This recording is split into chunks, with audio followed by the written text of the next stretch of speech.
Bonjour à toutes, bonjour à tous, bienvenue sur la page Facebook de Droit et Liberté DL dans le cadre de ce JT de 13 heures de ce mardi, donc 8 mars 2022. Et donc nous attendons que vous puissiez vous loguer afin que nous puissions commencer les actualités. Alors, il faut savoir donc tout simplement quant à la première actualité que le prix du vaccin Pfizer adapté à l'Omicron explose pour la Belgique. Effectivement, il faut savoir que la Belgique a commandé donc 3,9 millions de nouvelles doses adaptées au variant Omicron et cela aura un coût relativement important, c'est-à-dire 76 millions d'euros pour 3,9 millions de nouvelles doses Pfizer. Donc il faut savoir que ces doses seront prévues quant à leur utilisation dans le courant du mois de septembre-octobre. Donc nous ne savons pas vraiment qui sera bénéficiaire, probablement les plus fragiles, suivant les politiciens, mais il n'en demeure pas moins que visiblement les politiciens ne perdent pas leur temps, ils entendent, en tout cas ils prévoient qu'il y aura probablement un virus, et ce virus apparaîtra dans le courant du mois de septembre-octobre, mais le vaccin qu'ils ont acheté porte sur le variant d'Omicron. Mais donc, ce qui est incompréhensible, c'est de se dire, mais comment est-ce possible que la Belgique commande des vaccins pour un variant qui sera probablement différent en octobre que celui que l'on observe actuellement, et donc avec un risque d'inefficacité, disons, par rapport à son utilisation. Je trouve ça vraiment incroyable, comme quoi les politiciens font de la magie, regardent dans une boule de cristal et dépensent 76 millions d'euros sans savoir effectivement si le vaccin, le nouveau vaccin Pfizer sera ou non efficace pour le futur virus qui va apparaître en septembre-octobre. Donc voilà, comme quoi il n'y a rien d'incohérent dans les décisions politiques prises. Deuxième actualité, il faut savoir que Moscou a adopté une liste de pays hostiles dont la Belgique est repris sur cette liste. Effectivement, il faut savoir que donc pour les créanciers vis-à-vis des entreprises russes, il faut savoir qu'ils auront la possibilité de rembourser non plus en euros mais en roubles.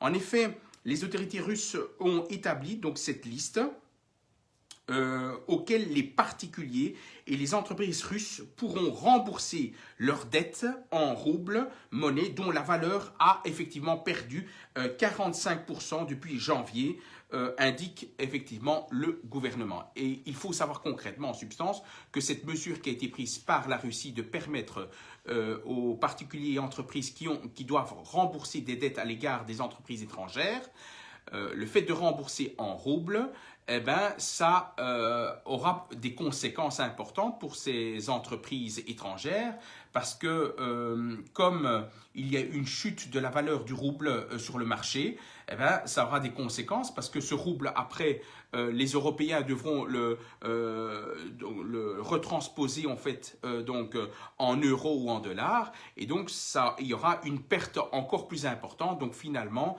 les entreprises étrangères qui ont conclu des contrats avec des entreprises russes, eh ben, ils vont perdre de leur poche. Et ça, grâce à des décisions européennes qui aura un impact relativement important sur les entreprises européennes. Alors, troisième chose concernant la sortie du nucléaire, il faut savoir que le CREG s'oppose effectivement à la sortie du nucléaire et plaide pour un changement de paradigme.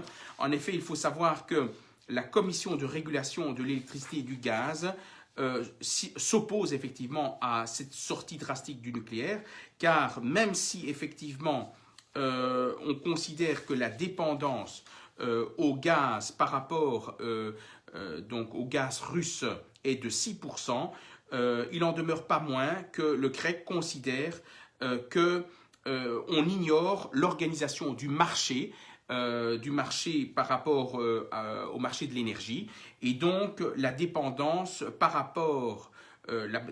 la Belgique par rapport au gaz russe n'est pas réellement de 6%, mais à peu près de 40%, compte tenu du fait que le marché de l'énergie va fluctuer dans son ensemble sur toute l'Europe. Donc, ce qui aura pour conséquence, effectivement, que non seulement il faudra s'attendre dans les semaines à venir une augmentation sensible du gaz, donc du prix du gaz, tout en considérant que la consommation du gaz en Belgique par rapport à l'ensemble de l'énergie est de 29%, donc par rapport aux autres énergies, ce qui aura une conséquence importante donc, au niveau du portefeuille des particuliers et des entreprises. Toujours à cet égard par rapport à l'énergie russe, l'Union européenne ne veut plus dépendre de l'énergie russe. En effet, pour l'Union européenne, il est effectivement grand temps de mettre un terme définitif à sa dépendance au gaz russe.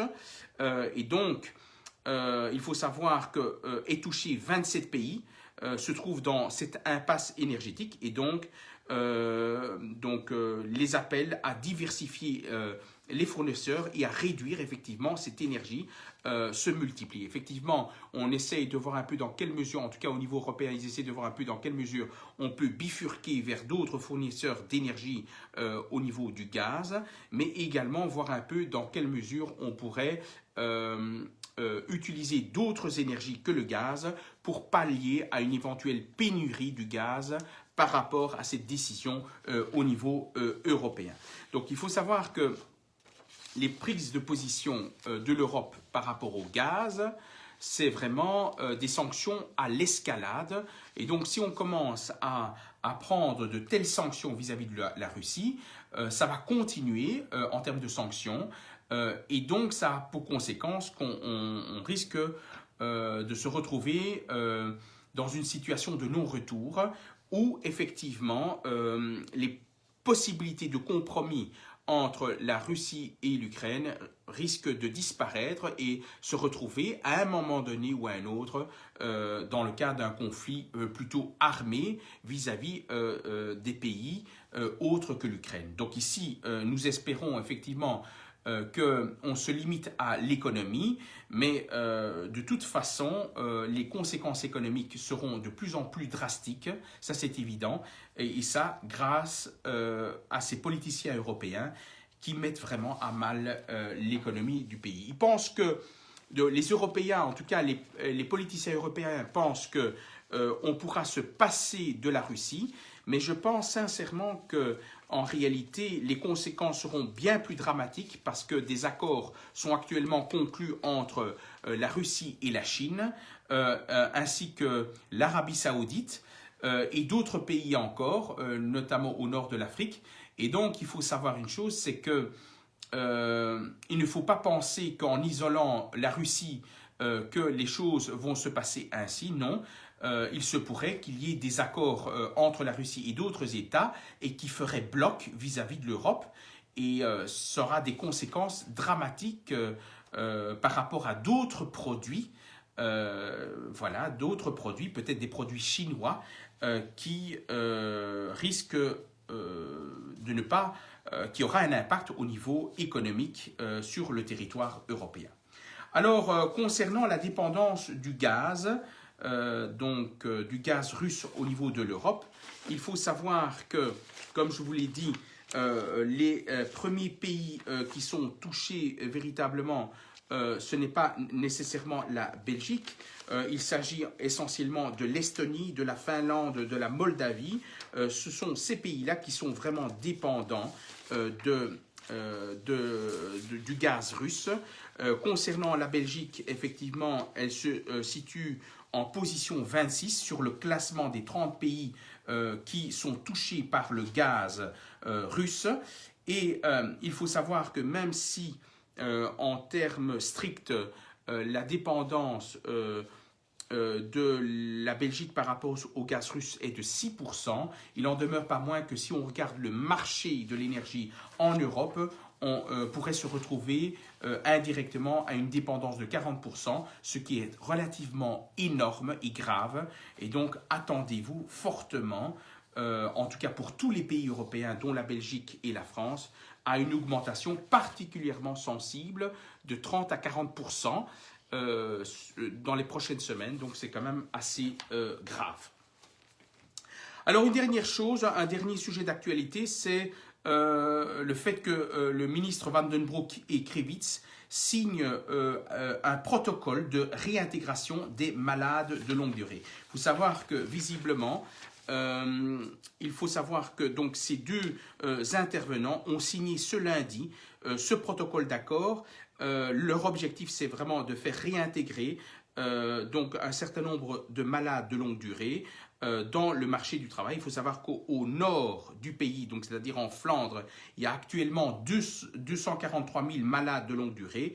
Et donc leur objectif, c'est de faire en sorte à ce qu'un bon nombre de malades de longue durée puissent réintégrer le marché du travail. Donc en substance, ce qu'il faut retenir par rapport à cette actualité, c'est que dans la mesure où les deniers publics se font de plus en plus rares en Belgique, eh ben, ils vont essayer de couper sur la sécurité sociale. C'est ça que ça veut dire. En substance, vous savez que tout ce qui a trait au chômage et aux malades de longue durée, ça fait partie de la sécurité sociale. Et donc, ce qu'on peut lire indirectement dans cette actualité, c'est que, en substance, ils vont pousser les chômeurs vers le travail à tout prix, quitte à accepter n'importe quoi, et de mettre à tout prix les malades au travail, sous peine bien évidemment de sanctions, donc c'est-à-dire de suspension, soit d'allocation de chômage, soit d'intervention de la mutuelle. C'est indirectement ça que ça veut dire, et ça, comme par hasard, suite bien évidemment aux prises de position politiques, notamment belges et au niveau européen, par rapport à ce conflit armé entre la Russie et l'Ukraine. Et donc visiblement, cette prise de position nous réserve beaucoup de surprises en termes de décisions politiques. Et donc, une des surprises, c'est outre effectivement l'augmentation de l'énergie, donc dans les prochaines semaines encore, mais également des positions drastiques de mettre tout le monde, même les malades, sur le marché de l'emploi. Voilà. Donc ça, c'est dans quelles conditions, dans quel cadre, on ne sait pas encore, mais en tout cas, la surprise reste à venir. Voilà. Merci à toutes et à tous d'avoir suivi le JT de 13h. Donc on se voit demain à 13h pour les nouvelles actualités. Merci donc et à très bientôt. Au revoir.